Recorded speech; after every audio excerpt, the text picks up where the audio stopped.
नमस्कार विद्यार्थी मित्रांनो. फर्स्ट ऑफ ऑल सॉरी का तर मी प्रत्येक वेळेस ज्या पद्धतीचे रिव्ह्यूज अपलोड करत असतो तर त्या पद्धतीचं आज करू शकलो नाही. कारण मी 2-3 कॉलेजेसना अप्रोच केलं, इंजिनिअरिंग कॉलेजेसमध्ये जिथं आपलं MST-CET एक्झामचं सेंटर आहे. पण त्या ठिकाणी परमिशन नाही मिळाल्या कारणामुळे मी हा व्हिडिओ बनवतोय. हे पहा, आपली सकाळची शिफ्ट पण झाली आहे आणि आता संध्याकाळची शिफ्ट पण आपली झाली आहे, बरोबर.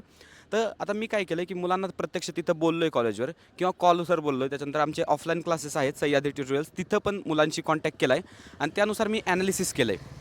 पहिली शिफ्ट कशी होती आणि दुसरी शिफ्ट म्हणजे 14 मेची फर्स्ट जी शिफ्ट आहे आपली, तर ती कशी होती आणि सेकंड जी शिफ्ट आहे ती कशी होती, हे मी तुम्हाला सांगणार आहे. तत्पूर्वी माझी फक्त तुम्हाला एकच विनंती राहील की आपल्या या चॅनलला तुम्ही सबस्क्राईब करा आणि भरभरून सपोर्ट करा. कारण कसं आहे की तुम्हाला इन फ्युचर इंजिनिअरिंग ॲडमिशन घेण्यासाठी ज्या ज्या महत्त्वाचे डॉक्युमेंट्स आहेत, ज्या ज्या गोष्टी तुम्हाला फॉलो करायच्यात, या सर्व गोष्टींबद्दल मी तुम्हाला गाईड करणार आहे. ते पण बिनधास्तपणे तुम्ही मला कॉन्टॅक्टही करू शकता आणि बिनधास्तपणे मला कधी रीच आउट करू शकता. हे पहा मित्रांनो, आता आपण येऊया इम्पॉर्टंट टॉपिककडे.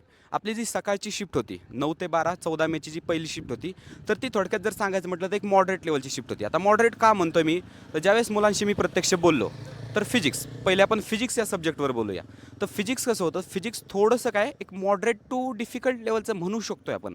मॉडरेट टू डिफिकल्ट लेवलचं म्हणू शकतोय, कारण फिजिक्समध्ये जे नंबर ऑफ क्वेश्चन्स जे आहेत आपल्याला, तर त्याच्यापैकी फॉर्म्युला बेस्ड क्वेश्चन्स हे थोडेसे कमी होते. म्हणजे डायरेक्ट फॉर्म्युला पुट केला आणि त्याच्यानंतर आपल्याला ॲन्सर मिळला, असे क्वेश्चन्स थोडेसे कमी होते.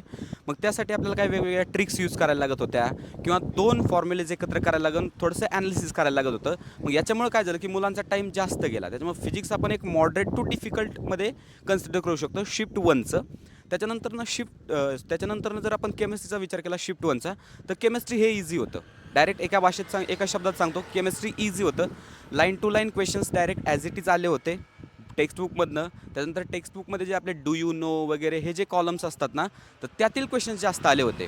त्याच्यानंतर अजून न्यूमेरिकल्स पण होते का, तर हो ऑब्व्हियसली न्यूमेरिकल्स होते. पण न्यूमेरिकल्स कशा पद्धती होते, फॉर्म्युला बेस्ड न्यूमेरिकल्स होते. आणि 2 ते 3 असे प्रश्न होते की जे थोडेसे आउट ऑफ स्कोप किंवा आपण ज्याला अवघड म्हणू, तर या पद्धतीचे केमिस्ट्रीमध्ये होते. पण आता याच्यामध्ये झालं काय, बऱ्याचशा मुलांना मी ज्यावेळेस विचारलं की तुम्ही फर्स्ट ऑफ ऑल कोणता सेक्शन ओपन केला, म्हणजे फिजिक्स केलं ओपन की केमिस्ट्री ओपन केलं, तर बऱ्याचशा मुलांनी मला सांगितलं मी फिजिक्स ओपन केलं आणि त्याच्यामुळे आम्ही फसलोच, कारण फिजिक्सला टाईम गेला आणि नंतरनं केमिस्ट्रीला टाईम पुरला नाही. बरोबर आहे. मग त्यासाठी मी तुम्हाला ऑलवेज सांगतोय की अगोदर केमिस्ट्री करा आणि मग फिजिक्सकडे जावा. बरं, फिजिक्स आणि केमिस्ट्री झालं, त्याच्यानंतर ना येऊ आपण मॅथमॅटिक्सकडे. मॅथमॅटिक्स दरवेळीसारखं हे लेंदीच होतं मॅथमॅटिक्स, जास्त सोपं वगैरे नव्हतं मॅथमॅटिक्स. जेई लेवलच्या क्वेश्चन्स जर आपण पाहिलं, म्हणजे हाय लेवल एक क्वेश्चन्स आपण त्यांना म्हणतो, तर हे PYQs टाईपचे होते किंवा फॉर्मॅट तोच होता.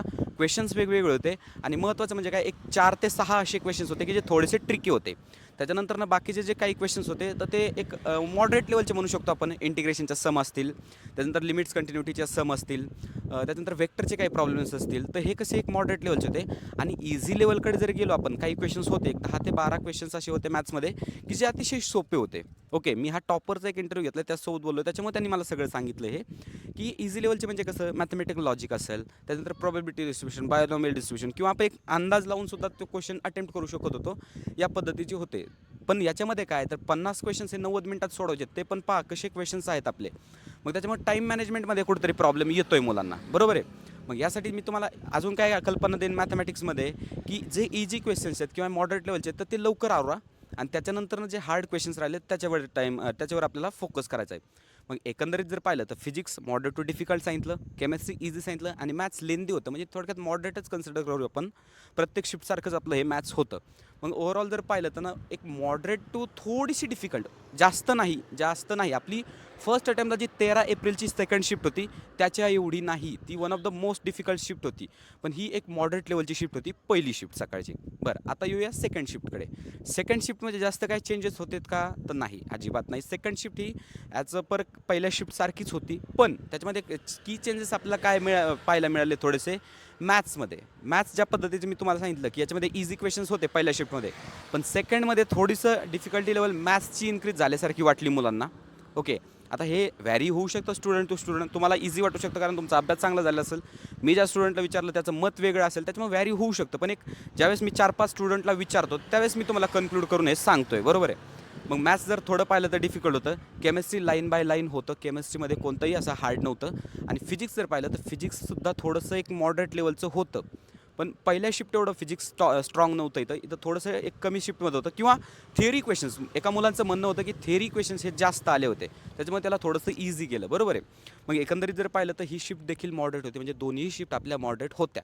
पण अजून मला तुम्हाला महत्त्वाच्या गोष्टी सांगायच्या, त्या म्हणजे काय तर एक्झाम सेंटरला जात असताना हॉल तिकीट, तुमचा फोटो, त्याच्यानंतर तुम्ही त्याच्यावर साईन केलेली पाहिजे, या सर्व गोष्टी प्रॉपर टायमिंगमध्ये घेऊन जा. तुम्ही एक्झामला बिलकुल उशीर करू नका. कारण आमच्या पुढे एका स्टुडंटला थोडासा लेट झाला होता, पण ठीक आहे, त्याला थोडंसं म्हणजे इकडं तिकडे करून किंवा विनंती वगैरे करून अलाउ केलं, 1-2 मिनटं लेट झाला होता. पण तुम्हाला सांगतो प्रत्येकच कॉलेजचं म्हणजे कॉलेजचा स्टाफ तुम्हाला असं अलाउ करणार नाही. तुम्हाला त्या ठिकाणी टाईममध्येच जावं लागणार आहे. आपल्याला अजिबात रिस्क घ्यायची नाही, कारण 2 वर्षापासून आपण ह्या गोष्टीसाठी झगडलो आहेत. बरोबर. त्याच्यामुळे आपल्याला बिलकुल रिस्क घ्यायची नाही आहे. त्याच्यानंतर आणखीन महत्त्वाची गोष्ट काय की त्या ठिकाणी जायच्या अगोदर फ्रेश होऊन जा व्यवस्थित. तिथं बऱ्याचशा स्टुडंटला पाहिलं की कंटाळा आलेला आहे मुलांना. ऑब्व्हियसली 3 तास मुलं बसतात आणि पेपरच्या अगोदर काही जण 1.5 तास तिथं अवेलेबल राहतात. मग मुलं कंटाळणार आहेत, तुमचा माइंड फ्रेश राहणार नाही. त्यासाठी थोडासा ब्रेक घेऊन जा किंवा नाश्ता वगैरे करून जा. म्हणजे ह्या छोट्या छोट्या गोष्टीत, पण ह्या गोष्टी खूप इम्पॅक्ट पाडतात आणि ह्या मी ग्राउंड लेवलला जाऊन ऑब्झर्व केलं आहे. मग अशीच ग्राउंड लेवलची माहिती आपल्या चॅनलवर तुम्हाला ऑलवेज मिळत असेल. तुम्ही चॅनल चेक करा आपलं. कशा पद्धतीने फर्स्ट अटेम्प्टचे आपण पूर्ण रिव्ह्यूज कंडक्ट केले, कशा पद्धतीने काल परवा आपण रिव्ह्यूज कंडक्ट केले आणि अपकमिंग शिफ्टचे रिव्ह्यूजसुद्धा तुम्हाला देणार आहे. ज्यावेळेस आपल्याला कॉलेजची परमिशन मिळेल त्यावेळेस तुम्हाला रिव्ह्यू देणार आहे. फक्त मला तुमच्या सपोर्टची गरज आहे. आपलं हे चॅनल आहे तर चॅनलला सबस्क्राईब करा. All the best.